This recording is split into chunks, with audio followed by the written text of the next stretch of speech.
तो भोज खिलाने के बाद वो पक्का हो जाता है। यही होता है ना।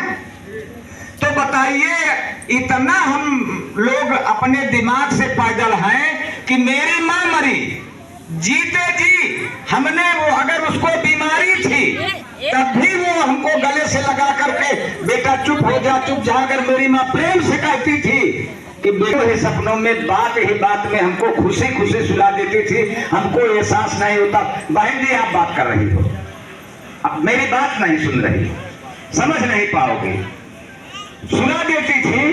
आज उस माँ हमको हम मार कर,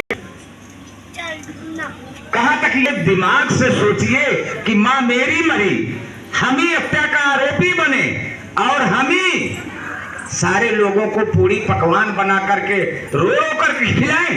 यही सामाजिकता है, यही हमारे विचारधारा है कि इसीलिए हमने कहा मैं अर्जक संघ का, अर्जक माने कमाने वाली जातियां, अर्जक कोई उड़ी पक्षी का नाम नहीं।